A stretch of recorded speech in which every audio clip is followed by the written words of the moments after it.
década de 60. O mundo assiste à disputa pelo poder entre Estados Unidos e União Soviética.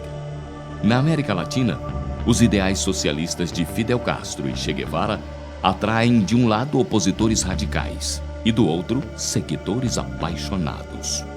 No Brasil, o presidente Jânio Quadros não resiste às pressões políticas e renuncia. João Goulart prepara-se para assumir a presidência. Mas o Brasil é surpreendido por uma conspiração que levaria ao golpe militar. Era o início dos anos de chumbo.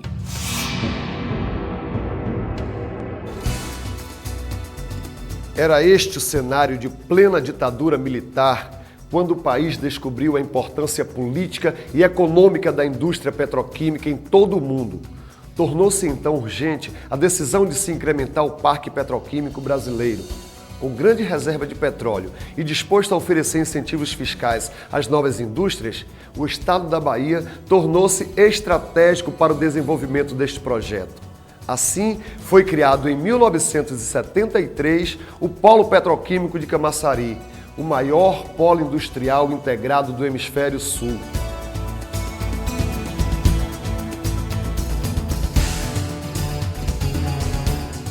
A estratégia dos militares, a partir da década de 70, foi pensar uma industrialização no Brasil que favorecesse segmentos poderosos, empresariais e também a participação do capital estrangeiro. A indústria química na Bahia é um exemplo particular disso, onde grupos empresariais familiares como Odebrecht, Mariane e Econômico passaram a controlar um segmento importante da economia brasileira, que é o segmento da indústria química petroquímica.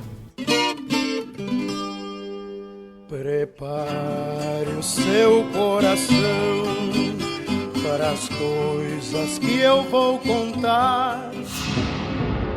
O que marcou o Brasil dos militares não foi o desenvolvimento industrial, e sim o autoritarismo e a repressão que, na Bahia, mostrava uma de suas faces mais violentas. Apesar de violento, o governo militar encontrou resistência.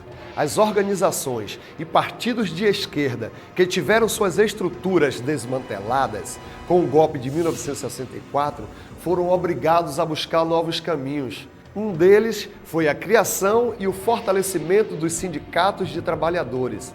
Desta forma, impulsionados por ideais de igualdade e justiça, além de reivindicar melhores condições de trabalho, os sindicatos assumiram a tarefa ainda maior de lutar pela democracia.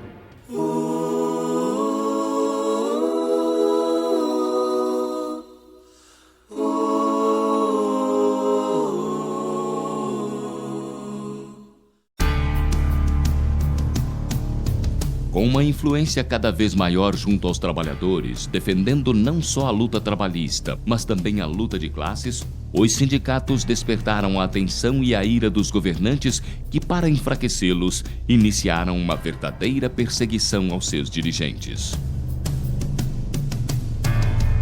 Os sindicatos foram a única forma, a única via em que era possível jovens, adultos, militantes se expressarem dentro de um aparato biológico de um Estado autoritário e totalitário como foi a ditadura militar. Ciente do seu papel político e social, num Brasil massacrado pelo governo militar, a Aspetro, Associação dos Trabalhadores da Indústria Petroquímica do Estado da Bahia, criada em 1963, resistiu a todas as perseguições do governo, inclusive a uma intervenção do Ministério do Trabalho. A entidade viu seus dirigentes serem perseguidos e presos, acusados de crime contra a Lei de Segurança Nacional. No golpe de 64, foram presos logo, lá dentro de Mataripe. Dentro de Mataripe, mais de 30 companheiros, inclusive o presidente do sindicato, que tinha um mandato. Eu fui preso por posição política minha. Se o golpe era de direita, se o golpe era fascista, então tinha que prender os comunistas mesmo. E eu era um dos tais.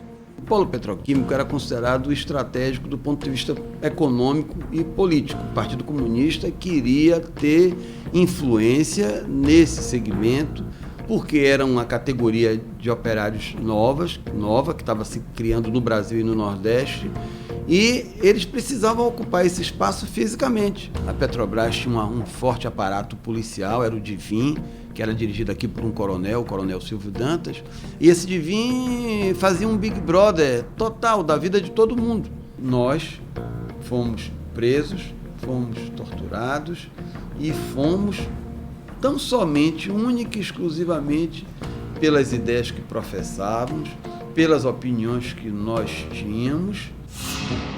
A história de Maria Nazaré do Couto reflete os horrores da ditadura militar. Em 1975, ela era casada com Sebastião Amaral do Couto, dirigente da Aspetro e militante do Partido Comunista Brasileiro. Ele atuava na clandestinidade e uma das áreas de atuação privilegiada era justamente o campo do polo petroquímico, onde ele, por isso, se engajou no polo como operário para desenvolver suas atividades políticas junto a outros operários também no polo. Por causa disso, viu toda a sua família ser presa. O marido, ela própria grávida de 3 meses e a primeira filha do casal com apenas 2 anos de idade. Anastácia tem problemas, distúrbios mentais até hoje. E a gente atribui a isso, né? Ela foi levada também para um lugar desconhecido, foi tirada do seio de sua família. Ela, não sei o que se passou com ela, ninguém sabe. Assim que eu entrei no carro, eles me puseram um capuz, que era um método bastante utilizado na época. Daí em diante você não sabe com quem está falando, para onde estão lhe levando. Todas as pessoas algemadas e todas ligadas uma à outra, né? Sons de arma engatilhando, mas você não sabia se eles iam disparar, se eles não iam disparar. As consequências muito ruins na minha vida, né? Quer dizer, minha filha, principalmente, ela foi muito prejudicada, né? E eu sou muito prejudicada por isso, porque até hoje ela não tem condições também de sobrevivência própria. E eu não gosto muito de falar disso, é muito triste. Eu não queria nem estar mexendo. Eu pensei muito se eu vinha dar esse depoimento, se eu não vinha, porque são coisas muito terríveis. Era também uma situação de dignidade, né? Você não podia também ser covarde e não participar dessa história.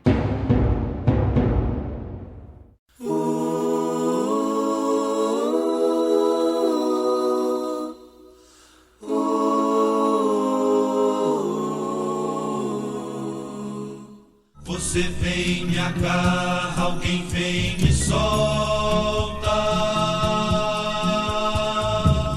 Apesar de tudo, a Aspetro conseguiu crescer e transformar-se em sindicato. Assim, em 1978, em pleno regime ditatorial, surgiu o Sindiquímica, Sindicato dos Trabalhadores da Indústria Petroquímica do Estado da Bahia.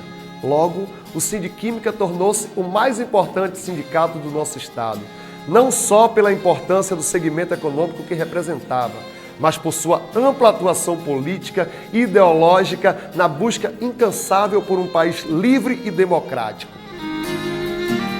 Foi um processo de conquista de novas direções e de um enfrentamento para que as liberdades democráticas fossem plenamente recuperadas. Camaçari era área de segurança nacional, tinha um prefeito nomeado já há quase 11 anos, o mesmo prefeito no município de Camaçari, nomeado pelo governo do estado, indicado obviamente pela ditadura militar, e o sindicato se organiza exatamente nesse momento. Reconhecemos no Sindiquímica um dos principais atores nessa luta efetiva para vencer a ditadura, sendo um verdadeiro instrumento político de expressão da vontade e liberdade da classe trabalhadora. O Sindiquímica colaborou política e logisticamente com outras entidades de classe. Apoiou a reforma agrária, o movimento negro, o movimento contra a carestia, promoveu debates e atos públicos e desempenhou um importante papel na organização e politização do trabalhador baiano. Tudo isso sem esquecer a luta por melhores condições de trabalho. Nosso sindicato funcionava como se fosse o quartel-general de todo o campo de esquerda da Bahia.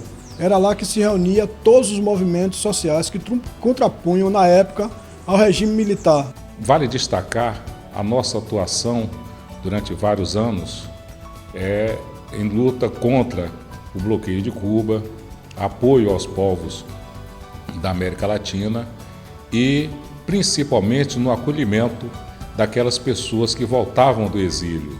Por tudo isso, a nossa luta, o nosso sindicato, teve um papel fundamental na redemocratização do nosso país, na redemocratização da nossa Bahia. É claro que para o governo, a atuação deste sindicato precisava ser imediatamente contida, ainda que através de injustiças e violência. O objetivo era enfraquecer a entidade, coibir suas ações políticas e, consequentemente, despolitizar os trabalhadores do polo petroquímico. Que medo você tem de nós, olha aí. A mão de ferro do Estado sempre se abateu sobre os ativistas, sindicais e políticos da categoria de petróleo e petroquímica. Porque, é óbvio, incomodava, porque estava sempre na frente das reivindicações de interesse dos trabalhadores e de interesse popular. As atividades do Sindiquímica e dos outros sindicatos da área de petróleo eram acompanhadas de perto pelo Serviço Nacional de Informação Geral. Os nomes dos sindicatos são citados em mais de 300 dossiês do SNI, como comprova a pesquisa feita junto ao Arquivo Nacional. Para a decepção do governo, o Sindiquímica permaneceu firme na luta e continuou a crescer, passando a se chamar Sindiquímica Proquímicos. Eram tempos duros, sem liberdade de expressão, direitos humanos e cidadania. Para sobreviver e continuar defendendo seus ideais, o Sindiquímica Proquímicos manteve a coerência na sua trajetória, politizar e conscientizar os trabalhadores cada vez mais. Era esta a grande força do sindicato. O Sindiquímica Proquímicos persistiu participando ativamente dos movimentos pela redemocratização do país. Foi assim com as campanhas pela anistia e pelas diretas já. A politização do sindicato chegava a limites insuportáveis para o governo. Foi quando aconteceu a histórica greve geral do Polo Petroquímico de Camaçari em 1985. Foi um acontecimento inédito no mundo. Pela primeira vez, um complexo industrial do porte do Polo de Camaçari paralisou suas atividades de forma programada e articulada. A primeira greve num polo petroquímico do mundo, numa área de segurança nacional, ainda num governo militar, onde o ex-presidente da República, Ernesto Geisel, era o presidente da Norquisa, que era acionista em nome do governo brasileiro de várias empresas daquela lá, virou uma praça de guerra, que ganhou todo um contorno de uma greve política. Por quê? Como é que se permite que um grupo de jovens desse, um sindicato praticamente recém-criado, entra numa greve afrontando uma área de segurança nacional e um polo petroquímico daquele porte? Aquela era o setor econômico mais importante do estado da Bahia naquele momento, junto com a refinaria. Então é óbvio que o contorno levou aquela greve a toda uma interpretação política. Por quê? Porque os políticos, no caso, o governo federal, os militares, quiseram fazer do final daquela greve uma coisa exemplar, quase que para intimidar outros a que não tivessem a mesma petulância que nós. Prisão, perseguição, demissão, e aí a história está aí que todo mundo conhece. O nível de organização da greve, mais uma vez, acendeu o sinal de alarme de que as motivações do sindicato não eram somente econômicas, mas também políticas. O que se viu a partir daí foi uma cruel e violenta perseguição política aos líderes do movimento. A greve pacífica foi violentamente reprimida. Tropas da Polícia Militar Baiana ocuparam as fábricas, espalhando medo entre os grevistas.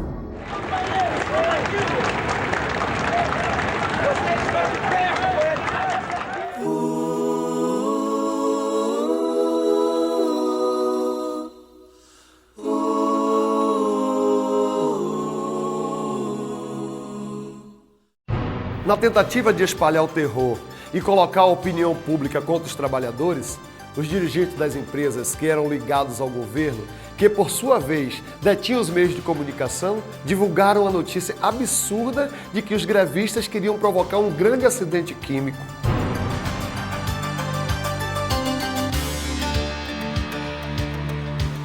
Os líderes do movimento, dirigentes sindicais e integrantes da CIPA foram demitidos, perseguidos e tiveram seus nomes incluídos num arquivo chamado de lista negra, não conseguindo mais emprego em nenhuma outra empresa do setor petroquímico, inclusive em outros estados. Foi uma perseguição sem trégua.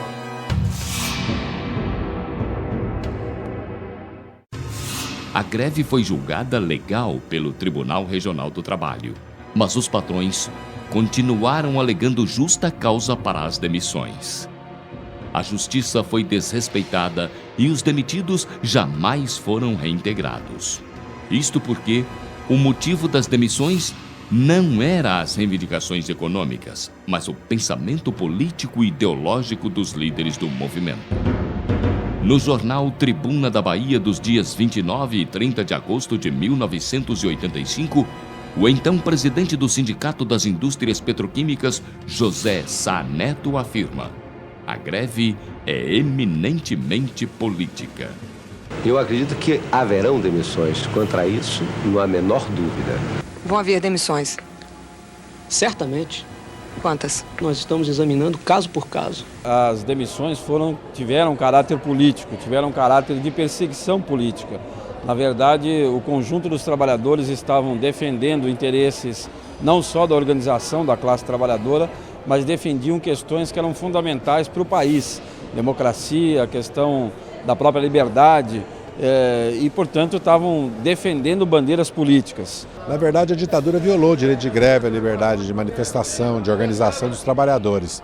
E muitos foram demitidos, perseguidos por participarem de greves que tinham reivindicações trabalhistas, mas a demissão era política. Portanto, eles têm direito à anistia, até porque, se nós estamos em democracia hoje, nós devemos isso à luta que eles fizeram. No universo de milhares de trabalhadores, apenas os militantes, os ativistas e os cipistas foram demitidos. Hoje me encontro trabalhando no mercado informal como barraqueiro de praia da Orla Marítima de Salvador. O esquema bem montado de perseguição política causou aos demitidos prejuízos incalculáveis que até hoje não foram reparados. De repente tudo ruim, tudo cai. De repente a gente chega em casa e diz para a família: eu estou desempregado. Romário José Fontes tinha 35 anos quando foi demitido por justa causa da Copene, onde trabalhava como operador-chefe em 1985. Por ironia, ele comemorava naquele mesmo ano o título de operário padrão. Em um momento na empresa, eu estava recebendo o título de operário padrão. Uma placa folhada em ouro, numa grande solenidade. Algum tempo depois recebi em minha residência, em um saco de lixo, os meus pertences pessoais e uma carta dizendo que eu estava demitido por justa causa.